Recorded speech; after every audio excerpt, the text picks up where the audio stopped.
Good morning. Well, good afternoon, wherever you may be in the world today.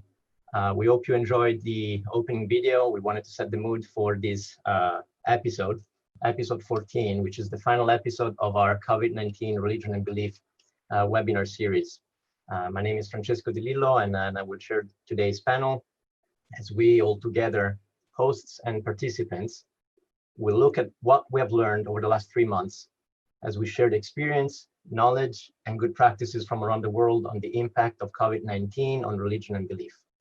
As usual, I invite all panelists and participants to respond to our traditional poll that you see on the screen. Thank you.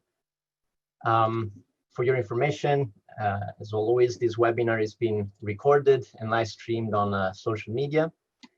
The recording will be available on our CIRIS landing page, where we also publish information about where we usually publish information about our coming episodes. You will see the record of all of the previous episodes that we held since April. You can type your questions or upload others at any time using the Q&A tool on the bottom of your screen. Today's episode will be a little different, and we'll discuss this further on. If you get disconnected, just use the link that you have received when you register to join back in.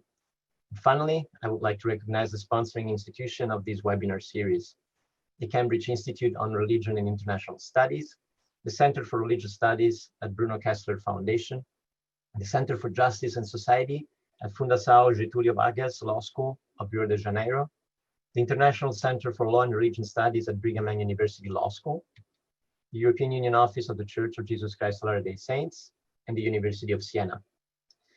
We'll now broadcast the result of the poll. It's always nice to see the participation from our global audience, and again, we have pretty much all regions represented, as well as quite interesting representation from organizations. Before we proceed, I wanted to share some personal reflections and some practical information about this webinar. We can all agree that COVID-19 disrupted our lives, not just the lives of a few of us, not just some regions in the world, but it hit far and wide. Over the last 3 months, during our weekly meetings, we talked about its impact on religion and belief. We also touched on how it affected the economy as well as humanitarian aid initiatives. Most contributions, however, addressed how religiosity and religious freedom were most impacted at the individual, community, and institutional levels. We will hear more about this during these episodes, not only from our panelists, but we hope also from you. Probably the sentence that we've most come to hear in 2020 is social distancing. In a world where people already tended to isolate themselves, that didn't sound like a good news to me. Recently, Elder David A. Bednar, a worldwide leader of the Church of Jesus Christ of Latter-day Saints, said, if we are not gathering, then we are scattering. Gathering is at the core of my faith, but it is also the core of believers of many other churches and faith traditions, as well as an important aspect of everybody's life. During the lockdown, we, as a family, continued to gather in our living room every Sunday to do our regular worship. We missed our Sunday meetings, but it has been a dear experience for me, my wife and children to worship as a family. However, to quote my New York-based colleague Ryan Coe, at church, my family is very gathered, and I've really enjoyed the at-home church, but I miss the fellowship with the saints. Like my friend Ryan, if there is one thing that I really came to value a lot during the lockdown and during the last 3 months is the value of friendship and personal contact, something that we always recognize as important, but sometimes we often give for granted. And that gave me the opportunity also to reflect not only on our individual circumstances, the circumstances of those who are privileged and lucky to live in maybe countries that allow religious freedom or that have access to all of the basic needs that we, again, sometimes give for granted, but gave me the opportunity to value what I have, thinking of all of the many people around the world who do not have the same blessing to enjoy religious freedom or any other basic rights. I'm sure this is true to many of us in this call and to many of our families, friends, and colleagues. So while restrictions are being lifted around the world, while we do our best individually, collectively, as an institutions to reduce the risks of further lockdowns, it's time to think of lessons learned and of a way forward. And that's the purpose of this episode. And we hope you will share with us your vision and experiences. We're looking at a very interactive format today. I will ask 4 questions to our speakers, but you are all invited to share your personal answers using the chat box. I will open the chat box for everyone in a few seconds. Keep in mind that what you write is also visible to others, and please be concise. That will help us a lot in looking through all of your comments. If you have questions for our panelists, please continue to use the Q&A box instead. We will address your questions at the end of the discussion if time allows. So now let's dive into the discussion. The first question, which is open again to all of you. Let me see, here you go. Now the chat should be open for all of you. So the first question that is open to all of you, and I will ask first to Pasquale Annicchino to address it, followed by Dr. Birdsall, Judd, followed by Brett, and then Professor Ventura, Marco Ventura. During the course of this series, our panels have touched on a number of topics and issues. Which has turned out to be most significant for you and why? You have 2 minutes each, and Pasquale, the floor is yours. Many thanks, Francesco. Many thanks to all the hosts who are present here today, and many thanks to the participants. So this is a very, of course, relevant question that we have discussed many times, also among us in private. And I want to stress 2 things, and I know that some of the other panelists are going to go back to this. So one thing which was very important for me has been, of course, the global nature of the conversation that we have had. We know as scholars that often we tend to refuge on kind of national discussions, which of course we need to have, are important. But what we have seen in the course of the pandemic and the COVID restriction is the global nature of this restriction and the importance of global conversation on this. Frankly speaking, I'm personally shocked by the decision of the Trump administration to withdraw from the WHO, because, how can you think that you withdraw from a global organization on health in the midst of a pandemic? It's something that for me is beyond my understanding, frankly. So I think that we need to push global conversations like the one we had with all the hundreds of speakers that we have had, with the people involved. And I really look forward to it. And then the second topic which I want to stress is the degree of politicization of the restrictions. I know that Professor Scharffs is going to focus on that for the US, but this has been the case, I think, not only in the US. I mean, this is often the case in law. We know it. Even though there are scholars who argue for a complete detachment between law and politics, I don't belong to that orthodox school. I think that you need to really go deep and inquire the strong relationship between law and politics. And I think that the conversation that we have had on such a sensitive topic like health and the balancing of health with other rights have shown the importance of a balanced approach to law, politics, and society, this kind of interdisciplinary exercise that we all have to have. And I look forward to have this kind of more kind of scientific approach also in the future. So Francesco, I stop here for my 2 minutes and I give the floor to the second panelist. Thank you very much. Thank you to you. Judd. Great. Thank you, Francesco. Thanks for all your work in putting together all of these webinars. It's been a great experience to be a part of this. And I'm so thankful to all the panelists that have spoken throughout this series. We've had a number of interesting people from around the world touching on a range of subjects. One panel that has stuck in my mind is the third episode, where we looked at religion, COVID, and its impact on civil society. We had representatives from humanist, Baha'i, Jewish, and Christian organizations. And to me, it was a moment of a real civics lesson to reflect on what is freedom of religion or belief, and where are the limitations on that right, what are the permissible restrictions on FORB. That was right in the season of Passover and Easter and Ramadan, as billions of religious people were very much feeling the effects of the pandemic and the lockdown, unable to meet as they normally would to observe these rituals. And it's often in dramatic moments or extreme cases that we are able to clarify issues or to expose where boundaries are or where gray areas are.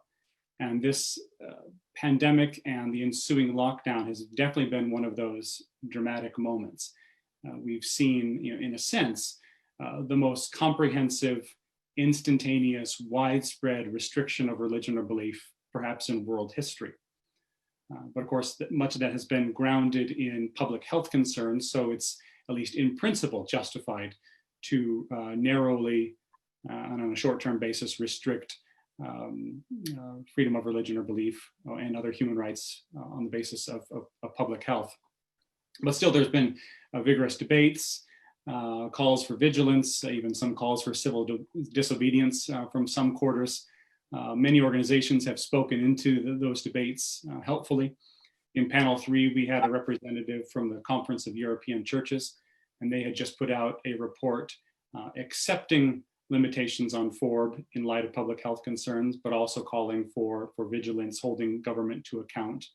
The US Commission on International Religious Freedom just a few weeks ago released a new fact sheet on limitations on FORB. Among the panelists today, I'm the only one who's not a lawyer, so everyone else can speak much more intelligently about limitations on FORB. But I think for all of us, whether we're lawyers or not, it's been a moment to reflect on what is FORB, why is it so important, and what are the permissible limitations on this right? Thank you, Judd. For the record, I'm not a lawyer as well, so it's two of us. But it's always a nice, it's always a good company, right? Before I give the floor to Professor Scharff, I renew the invitation to all of our participants to use the chat box to reply, if you wish to do so, to the first question, which is, again, during the course of this series, our panels have touched on a number of topics and issues, which has turned out to be most significant for you and why? Professor Scharff. You're muted.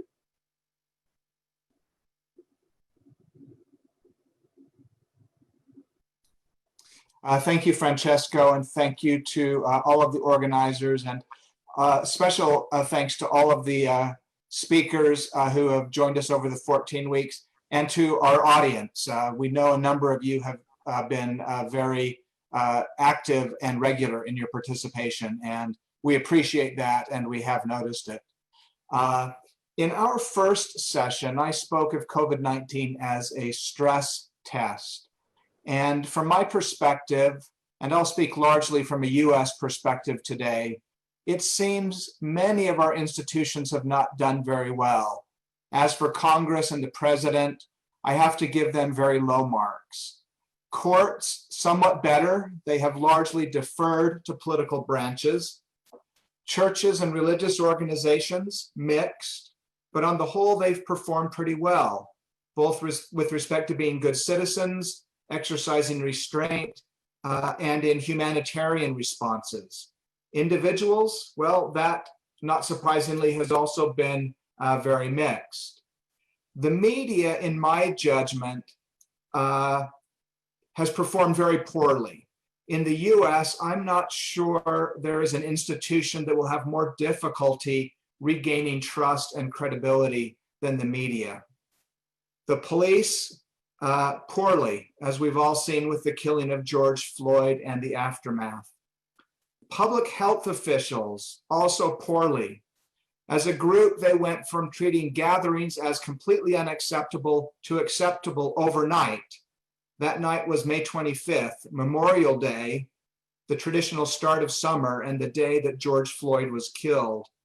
As enormous public protests arose, 1,000 public health officials wrote an open letter declaring that police misconduct and systemic racism was also a public health crisis that justified ignoring the social distancing and other health guidelines and defending large public protests. After that, the public's willingness to heed public health officials, as well as other politicians and the media, and take them seriously, evaporated like morning dew with the rising of a summer sun. The American tendency towards overly politicizing everything has been strong. Our president has turned wearing a mask into a political referendum, where wearing a mask is a sign of weakness and capitulation, and many have followed his lead to devastating effect. Where I live, we have the very strange experience of walking around a grocery store with a mask on, receiving glares of contempt from people who refuse to wear a mask. I keep coming back to one word: trust. I think most of our institutions have taken a beating. Trust, individual and institutional, once lost, is difficult to reclaim. This worries me deeply.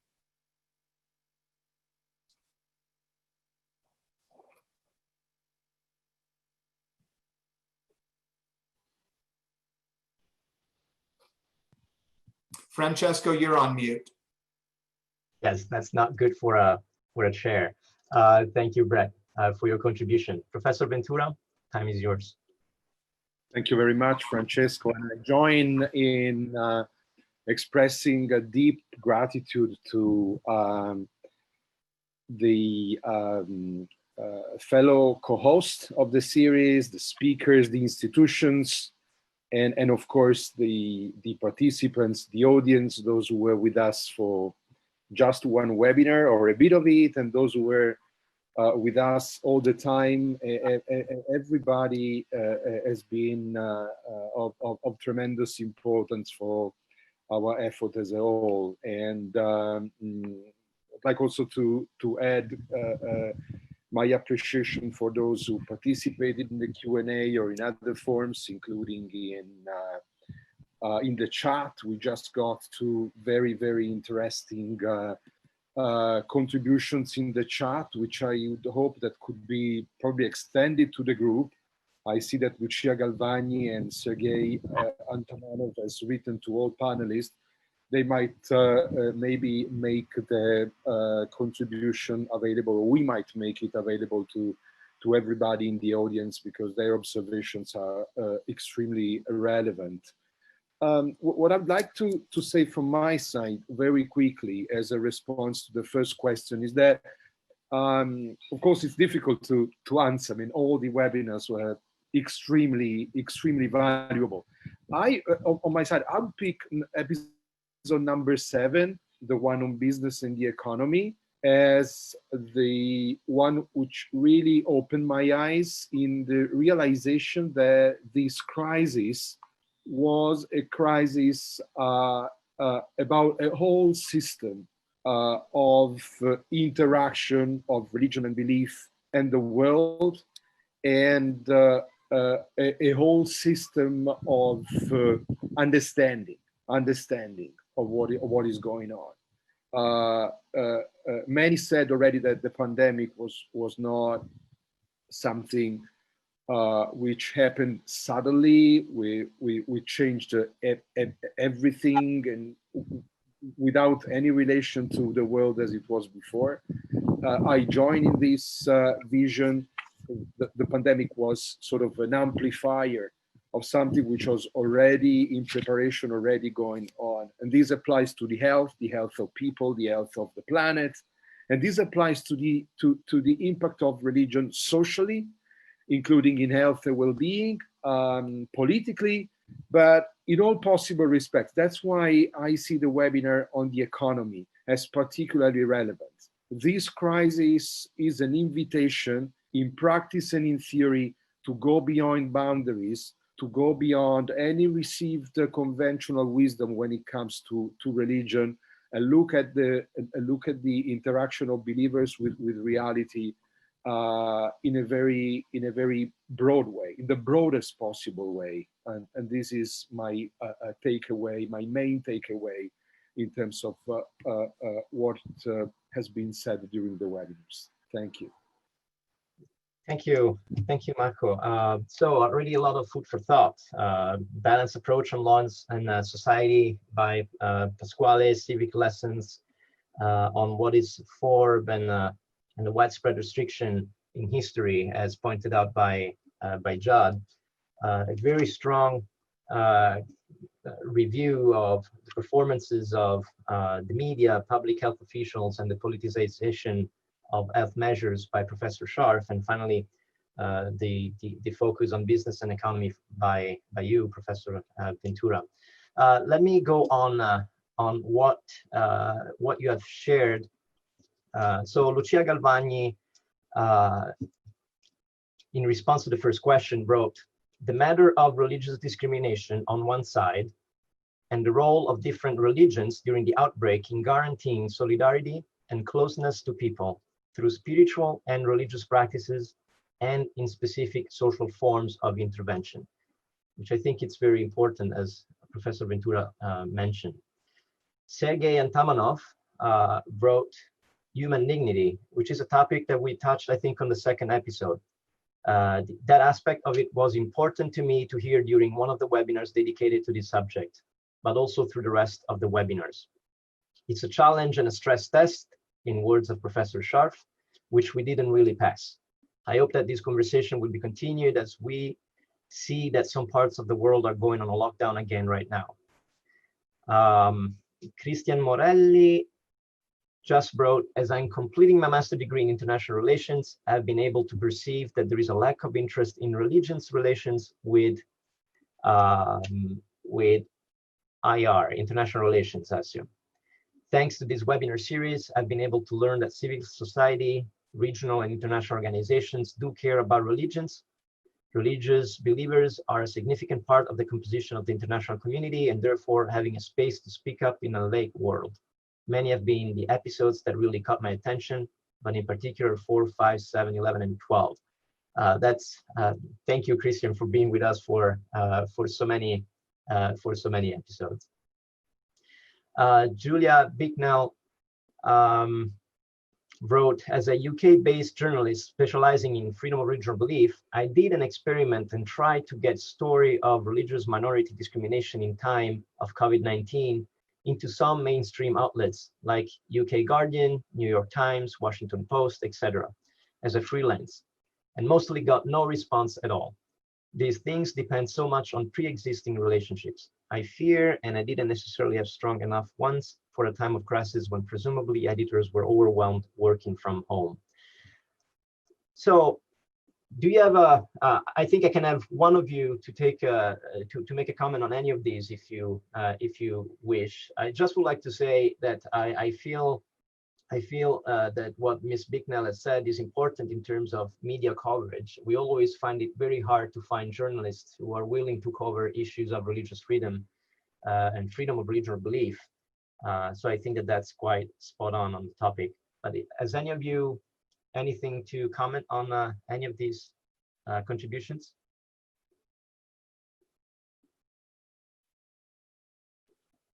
Francesco, I can say something if you want. Perfect, Pasquale, and then we'll go to question 2. Yeah, just quickly to the 2 issues of raised by Christian and Julia, which are relevant to me, both of them. I mean, I've been following the debate on IR, and it's certainly true.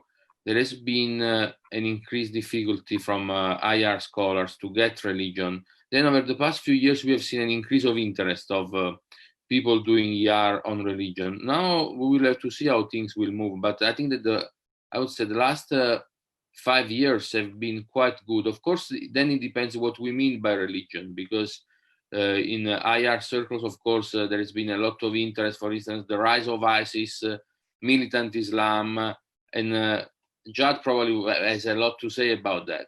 But I have seen also genuine interest in the role of religion in society and their interaction. So the paradigm of growing secularization was challenged by some scholars, and we are seeing some shifts there.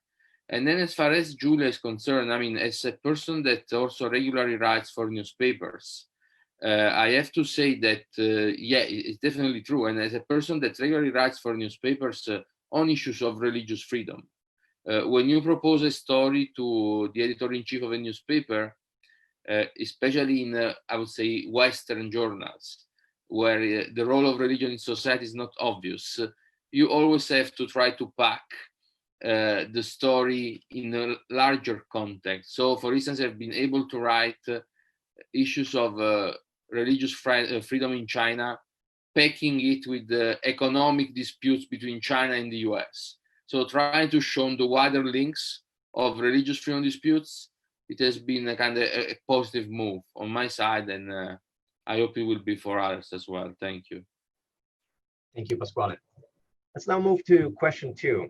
And again, all participants are invited to share your views on in the chat box. So, Judd, you'll go first on this one. What are the lessons you take away from the pandemic in terms of its impact on human rights? You got 2 minutes. Sure. Well, one reflection that's come to mind is simply the reminder that this pandemic and lockdown have given us of the ambivalence of religion, to use Scott Appleby's famous phrase. And he used it in the context of primarily of violence. Why are some religious people from the same religious tradition prone to violence to achieve their ends? Why are others very peaceable and promote peace? And in the context of this pandemic, why have some religious people, perhaps from the same tradition, responded in very constructive ways that are beneficial to public health? Why have others responded in much less constructive ways, as I think Brett also alluded to? We've seen some religious groups inspired by their religious or belief convictions amplify public health messages. We've seen them respond with creativity to the closure of religious sites, respond with caution to any idea, any notion of reopening. We've seen them respond with humility, recognizing that religious communities themselves don't have expertise in epidemiology and other fields that are necessary, particularly during this pandemic. We've seen other groups, I think, fortunately fewer groups, but those that have responded less than constructively, being very much focused on their own freedoms, their own rights to hold services, dismissive of the risks. It sounds like some of Brett's neighbors being dismissive of the risks, even scornful of those that are taking the risks seriously. Groups that have been distrustful of science and expertise and government mandates. So it's been a reminder of the diversity among and within religious traditions.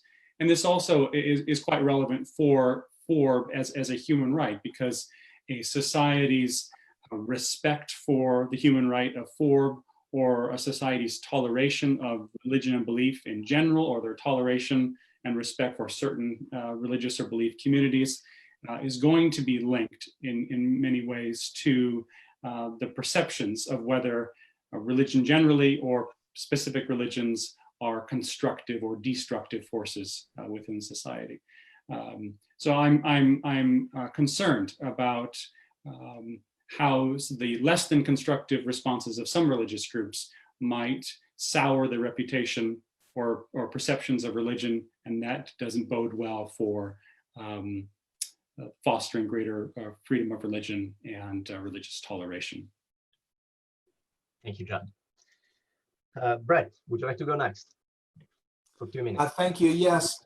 Specifically with respect to human rights, I think our legal toolkit for responding to the difficult task of finding balances between public health and freedom, including religious freedom, we have a lot of tools, and many of them work quite well. Our ability to use those tools skillfully has been less evident. The basic tools are things like the rule of law, non-discrimination, treating similarly situated religious and non-religious institutions and people similarly, reasonable accommodation, and what here in the United States we call the compelling state interest test, what in Europe is the necessity test. I think what we need is policymakers and public officials at every level, not just courts, becoming more adept at utilizing these tools. From an international perspective, we've seen many human rights problems globally. We've seen scapegoating and blaming religious minorities for the coronavirus or disproportionately for its spread. I was shocked to hear that this was called the Shia virus in some Sunni countries.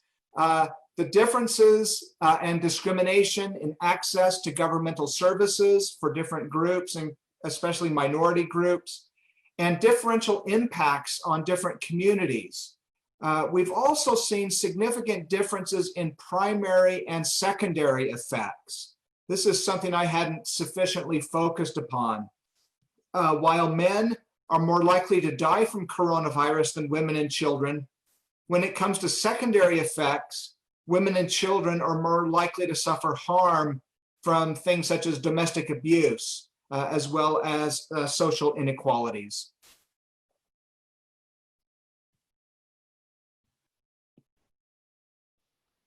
Thank you, Brett. Marco, would you like to go next? Yeah, I would like to say something about the disconnect that we experienced in my view, between some circle of experts and activists in human rights and I would say the rest of the world, or the society at large, and a lot of actors. I think that we've always been, of course, worried about this disconnect, and the crisis has exposed and probably widened the gap. And the task now is twofold. We need, on the one hand, to look out and engage in a conversation and reach out to those who object in many different ways, in theory and or in practice. This is a big challenge, but very much a needed one. And then on the other hand, we also need to improve our conversation within the circle of the usual suspects. We used to say that, you preach to the convert when it comes to a certain emerging orthodoxy of human rights, including Forbes. This is true. I observe as myself a part of the conversation that it is more and more sophisticated, more and more advanced what we do in many different respects. But my question now at this point of the crisis, and after having listened to so many wonderful contributions in our series, is what should we do? even those who would recognize themselves as the experts in this area, what is really necessary for us in terms of improving our I'm using, orthodoxy in this sense, including, for instance, in a sort of win-win approach, some zero approach, the idea of, Forbes is, of course, a part of the other human rights in terms of, as interdependent, interrelated, and so on. I mean, I perceive a challenge there. I perceive a challenge there as both level, and we need to be to engage with this. Thank you, Marco. And Pasquale, you got the last word on this. Well, it's not the last one, but for me, it's the first one.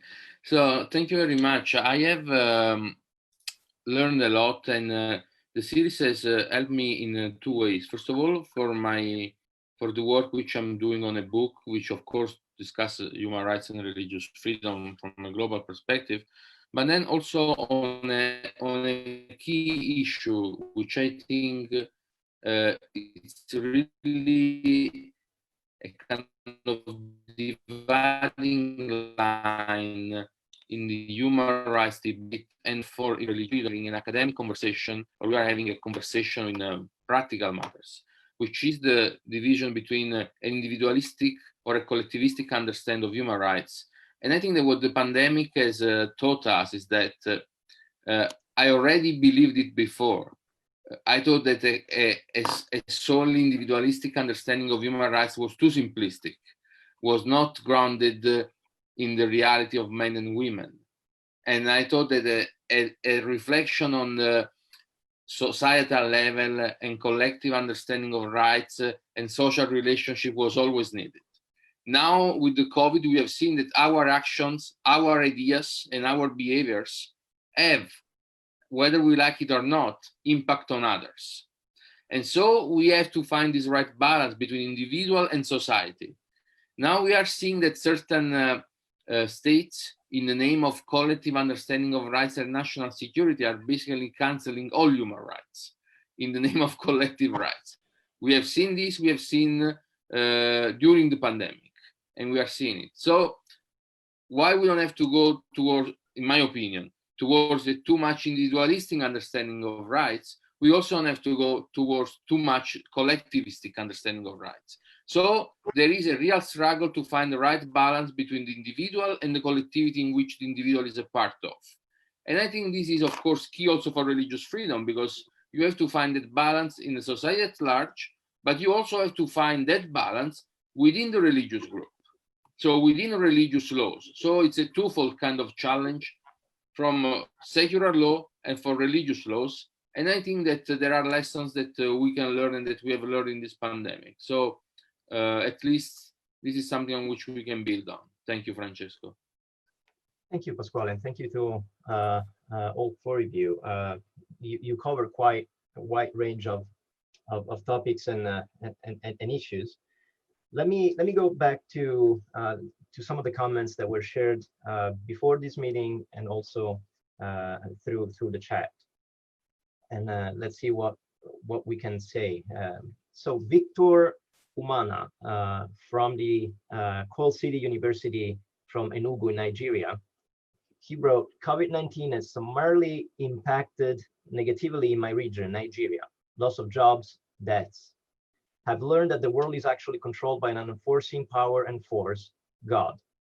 And the lesson learned here is also more preparedness for future pandemic by government and NGOs, which I think goes back to some of the comments previously made also by some of you. Sharon Rosen, Director of Religious Engagement, she wrote, COVID-19 has impacted my region like most others. It has created fear, helplessness, some wonderful stories about cooperation across conflict barriers, a very important role for religious leaders as first responders, and a tremendous sense of solidarity within the religious communities, that we are all in this together. And we need to find ways to maintain our practices despite lockdown. There is also a growth in domestic violence and tremendous economic concern, which is now the most prevalent worry. The experience has reinforced my belief that we are all interdependent, and that without true multi-sector collaboration that includes religious communal leadership, men, women, and youth, we will not be able to deal with this pandemic effectively. And finally, we have a comment from Lucia Galvani, who said that we have to consider human rights and their realization and translation in reality every single time and in every single scenario we have to face, as it has happened during the pandemic. They remain just a wishful thinking if we do not consider how they can be expressed and protected in fragile and exposed situations and conditions for human beings all over the world. Thank you again to all of you who have contributed your thoughts. I think it was interesting how the audience is somehow shares some of the same feelings and reflections that that we have had during the pandemic, in particularly the role of religious leaders. Judd, would you have anything to add to these comments? Not at this time, no. Any on the panel would like to comment? Can maybe say something quickly, Francesco, from my side? Of course, Mark. Well, I see. I think the comments overall they suggest the need to pull together protection from, and which is very much needed. That there's a strong a call for people to be protected, vulnerable people, vulnerable communities, and there's a lot to be protected from, and there's a lot of vulnerability out there, and this is a very strong point we need to be aware of. And on the other hand, as we think of the moving from the pandemic into recession, so the alarming situation in the economy globally, there's also a strong frame for contributing to, so protection from and contribution to. And this is where we've been observing a great deal of response from believers and faith communities. And at the same time, this is where believers and faith communities are challenged to contribute more. Thank you, Marco, for your reflections. Now let's move to question number 3. Looking back at the opening session of this webinar series, what would you change of your opening remarks? What has improved or worsened? And I would ask Brett to take the first lot on this one. So as I think back 14 weeks ago, the watchwords I remember were flatten the curve. And that seems to have worked well in many parts of the world, but not so much here in the United States. We're experiencing not what is really a second wave, but a surge in the first wave that is far worse in numbers of infection, which is the bad news, but lower in mortality rate, which is the good news, than the first surge. COVID, as we know, is a sneaky and stealthy foe. Many cases are asymptomatic. There's a long gestation period before symptoms manifest, a period when you can still spread the disease, and it affects people very differently. For the small percentage of people who get very sick, it is a terrible disease and a terrible way to die. And for many, the process of recovery is slow and difficult.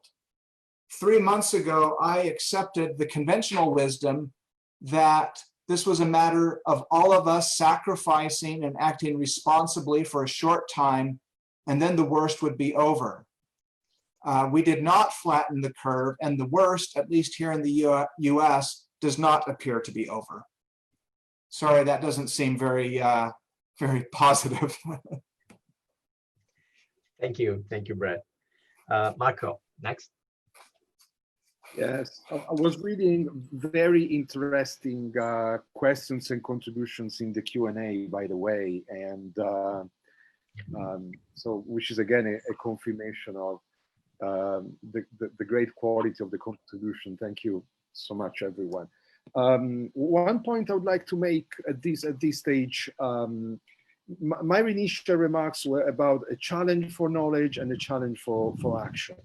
I think that what we are faced with today is a lot of documents, a lot of practices, and a lot of data out there, and a lot of institutions and individuals are active in this now, including Catherine Marshall, who was one of our speakers, and I saw her ask a couple of very interesting questions in the Q&A. So there's my challenge is sort of moving into a challenge about collection of data, and I think that's where we should measure what has improved or worsened, because the challenge is about handling data and treating data, including with the new technologies that are available. So big data and artificial intelligence more generally. So that's the challenge that I would identify, which would be a bit like the challenge on individual and collective and the collective dimensions that Pasquale mentioned. Because if we want to be good in working with data and documents, we need to be good in working together. So of course, individual research is still very much needed and very welcome, but something different is needed in the way we combine, we join forces in our research. And for one thing, I would take this webinar series again as a great invitation to move beyond in this path. Thank you, Marco. Pasquale. Thank you very much, Francesco. So I went back to the first video of our webinar, and I noticed that my intervention was rather technical, in the sense that I was explaining why we got here. So why we started this webinar series, because it actually started from a conversation we had with you, Francesco. And the idea was, I mean, for me really that I felt that there was the need to try to have a conversation, an academic conversation as wide as possible. We didn't know if that would succeed because, I mean, nothing is granted. I mean, frankly speaking, and Francesco, you know it, when we started it, we thought, okay, if we end up having 20 people, it's gonna be good. We are gonna exchange a few ideas with some fellows there. And then after a few weeks, we realized that we had more than 200 people registered. So there was a demand there, and there is the technology there to foster this. So from an academic perspective, again, I think that a balance is needed and will be needed. We have seen that some large universities, we have Judd here from Cambridge. We know that Harvard has moved completely online next year. And I'm going to teach a course for FGV in Rio de Janeiro. I was supposed to be there, but I'm going to teach, of course, as given the situation in Brazil, I'm going to teach by distance learning. So I think that the balance will need to be found between also at academic level, between on-presence research and teaching, and also distance research and teaching. What is good for us as a researcher is that the technologies that we have already available, and that probably will only improve in the next few months and years, will enable us to really work at the interdisciplinary level with scholars from all around the world, trying to tackle very important research questions. And I am quite positive and happy about it, in the sense that I think that the quality of research of what we publish will hopefully only ameliorate. So I think that even only in these 14 weeks, I have seen things really improving to that extent. So I look forward very positively. Thank you. Thank you, Pasquale. And I agree on the demand, especially on the demand of this webinar series. I was looking just now on the type of organizations that our attendees today represent. Only half of them are academics, in fact. And the other half comes from civil society organizations, church, religious organizations, government, research students, but also a good 10%, 11% is none. I'm just interested in the topic.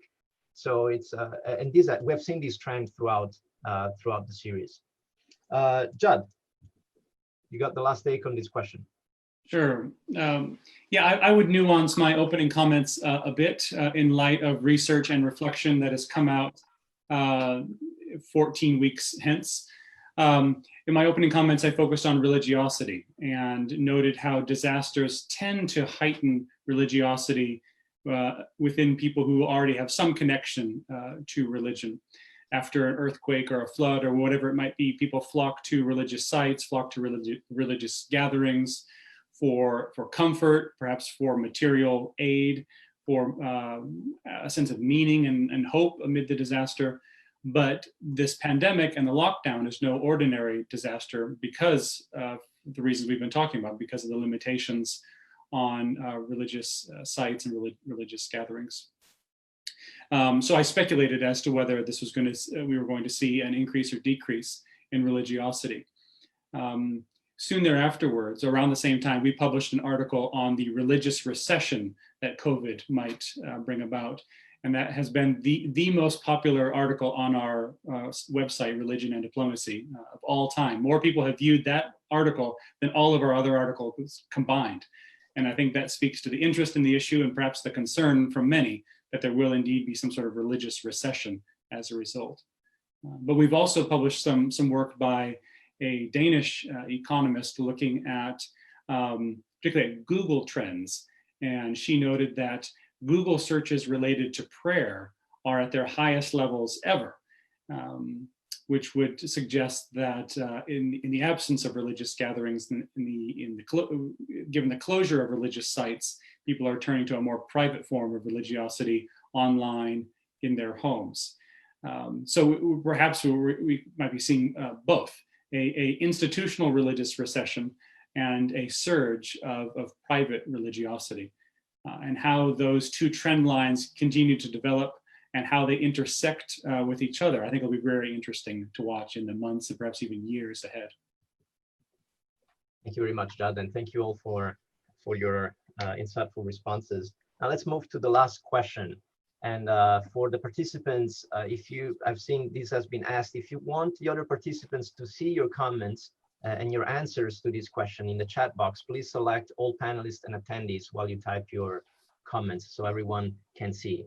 And please submit your questions in the Q&A box. So question number 4, and it's the closing question, is what do you plan to do moving forward? Which is the goal of one of the goals of this webinar. Marco, you go first on this one. Thank you. When the pandemic arrived, the European Commission published a white paper on artificial intelligence and opened a public consultation on this paper. And our center at Fundação Kessler decided to contribute a document. And the making of this document, the preparation of this document was very much influenced by our webinar. The document was submitted by mid-June, and it's available. I invite all of you to read the document, which is available on our website, Religious Studies Fundação Kessler. And now, as a part of our plan, we will continue our reflection. We will have a webinar series on religion and artificial intelligence, and finally, we will produce a policy paper by the end of 21. This means to us a strong connection, as I mentioned already, between emerging technologies and our area, and what the takeaway from this webinar series can be, in terms again of knowledge, in terms of action, in terms of individual research and collective research, and also in view of a better coordination of academic institutions and actors, including religious actors. One thing which was very positive in the making of this document on AI for us was the interaction with faith communities themselves. And again, the point, the message which is guiding us is the need to connect this new world of religious contribution to society at the same time as we care for believers and their communities to be protected against all forms of abuses. We need to work for these two dimensions to be reconciled and mutually reinforcing. Thank you. Thank you, Marco. Pasquale. Many thanks, Francesco. So, yeah, I have to say that I have and I will benefit immensely from the series that we have had, since I have a couple of projects. I will have to finalize a book on, as I mentioned before, on global law and religion. And for sure, the result of the pandemic is that there will be a chapter on it and on the global effects of the pandemic on global restriction. And just to answer also to one of the questions that were raised by Vargas Sobeara in the Q&A, we have seen globally a legal discussion on churches as essential facilities or not. So different degrees of legal understanding there. We have seen decrees and declaration on this in the US and Brazil, for instance, not in other countries. I have to say that I share your view that, especially in Western Europe, Olivier Roy has written about that, a very interesting article a few weeks ago. I mean, clearly there is an influence of secularization there, where the perception of religion being fundamental is less important than in other countries, that's for sure. I remind to Olivier's article for that. And then, of course, since I will be teaching 2 courses on global law and religion next year, I think that I'll be benefiting immensely from the conversation that we have had. And there are some issues that will need further discussion, like we have seen, for instance, for the report published on March the 5th, if I'm not wrong, from the special rapporteur from the UN. We hope to engage in a conversation on that report that is so important. I see that there are people from the office in Geneva connected. We will reach out to them to continue the conversation on that important report. So thank you. Thank you, Pasquale. Judd, time is yours.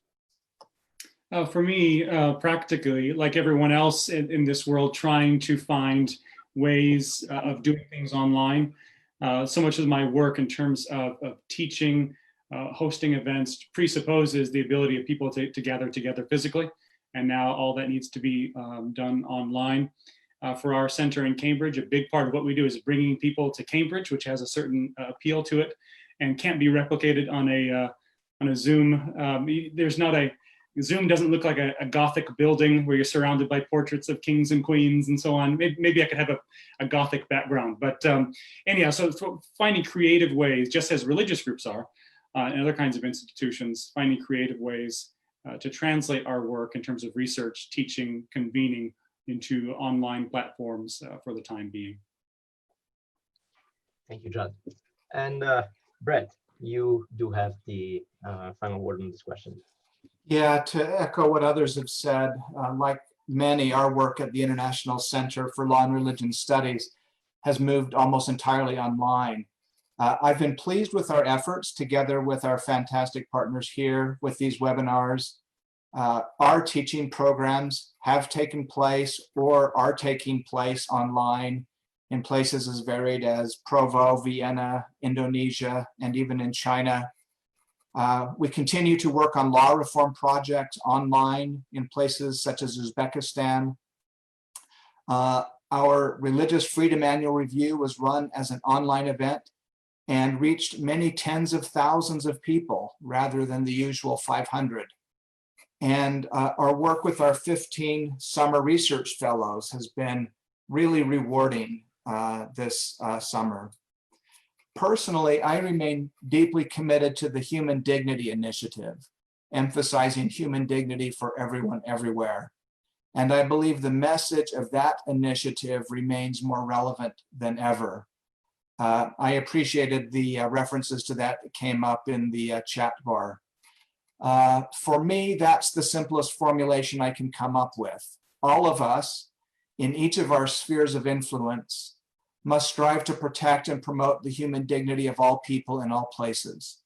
Human dignity for everyone, everywhere. Now, I'm not by disposition a glass half full person.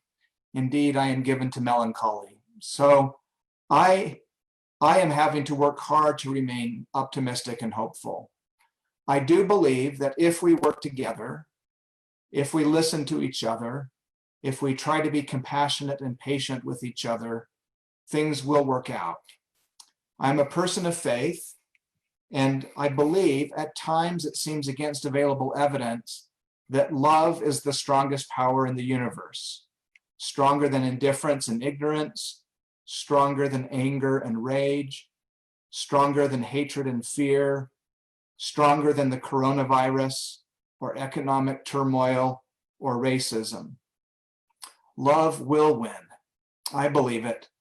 My challenge is to act as if I believe it. Thanks, Francesco. Thank you, Brett, and thank you, Marco, Judd, and Pasquale. This has been a very insightful round in these questions in particular. There have been some comments submitted during the registration phase, but also here live. What Robin Kiesling said is, as a private citizen of my nation, I plan to better educate myself with regard to political candidates and their opinions regarding freedom of religion or belief, and their plans to protect all faith communities' rights. We have also a comment from Marcela Zimanski, head of office of the Aid to the Church in Need, who wrote, COVID-19 made more acute all indicators of inequality. Religious organizations are more solicited for basic humanitarian aid, also in Europe. This is the moment for Western governments to finally acknowledge faith-based organizations and churches as legitimate partners everywhere. And finally, from Paul Tianong, COVID-19 greatly influences all aspects of life in our region. Many things that we have been able to learn regarding the influence of COVID-19, we can only follow the advice and direction of our government and church authorities. So we see also that there is quite consensus on the fact that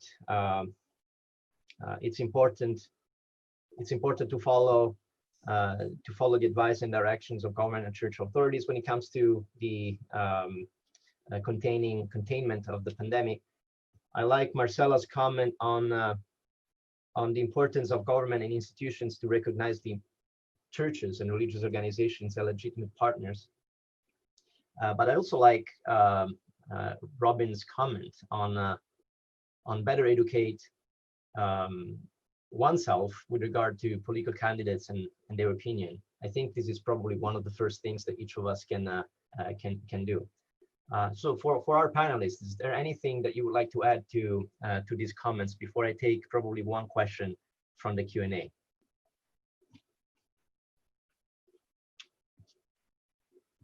Nope. Okay, so let me take just one question. This is looking forward. There is one from Catherine Marshall. I also have heard often unspoken through the CIRIS questions about how Ford relates to what is often termed religious engagement. Has this raised any questions or offered insights to any of the panelists? Who would like to take this? I can just offer maybe a very brief answer, and I see Brett's hand is up as well. This is a case where the person asking the question is probably also best positioned to answer, because Catherine is a world's expert on this, on the intersection of FORB and religious engagement. You know, I think this time calls for, and certainly governments and other entities have stepped up, many of them, to be creative, just as religious groups have been in the face of the pandemic, because our normal ways of engaging with one another, whether it's a worship service or a religious ritual or just a conference where we can connect and collaborate and coordinate, all of that is off the table for the time being, at least in most places. And so everything has been virtual as of late. We're still discussing, you know, in our own work, which involves Catherine, what we can actually do in person, whether it's technically feasible or even ethical to ask people to come in person to events, even in safer places. But I think it demands the sort of caution and creativity for all of us to continue our work, whether it's promoting human rights or engagement on any number of issues. Thank you, Judd. Brett? So I'm really grateful to Catherine for raising this issue, and I echo Judd that the work that she's doing at Georgetown and at the Berkeley Center is something all of us should be paying attention to. It goes back to Marco's point from the very first session, which is we really need good data. We need good information if we're going to have good policy, and that is something that I think has been a recurring theme. What I would add is when it comes to religious engagement, there are 3 time periods that are really important. Before the crisis, during the crisis, and after the crisis. And I think what this crisis, especially because of its prolonged character, is helping us understand is that we need to be really mindful of each of those things.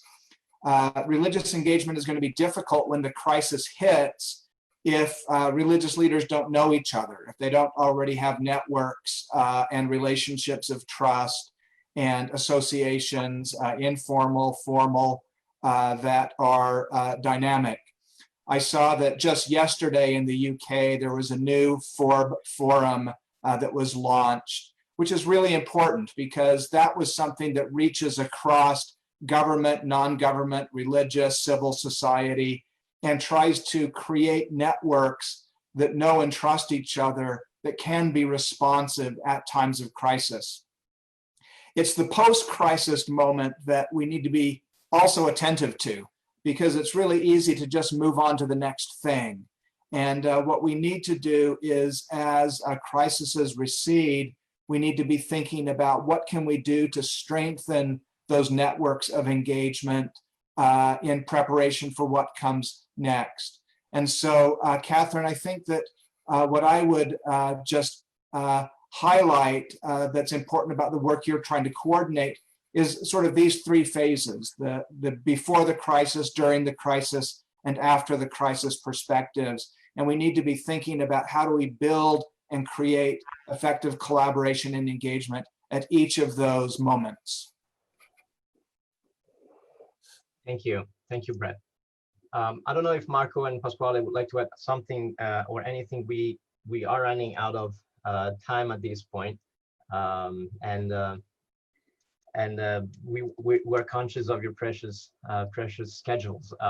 But maybe just one thing. You made an announcement, Brett. I think there is another announcement that is worth mentioning. Some have raised the issue that COVID-19, especially in the EU institutions, has put aside, has put freedom of religion or belief in probably not one of the priorities, given the complexities of the issues across the EU member states. But as of yesterday, the news that the European Commission has decided to renew the function of the EU Special Envoy for Freedom of Religion or Belief, which I think it's a very important news amidst this this climate. And it is also, I think, a tribute of the wonderful work that Jan Figel, as a former Special Envoy, has done previously. Well, it's time to come to an end, even though there are still comments coming in. On behalf of the sponsoring institutions, thank you for being with us today and throughout the series. This has been a tremendous effort on the part of many, and we cannot thank you and those who have accepted our invitations as panelists enough. We wanted to make this webinar series as representative as possible of the many dimensions and realities out there.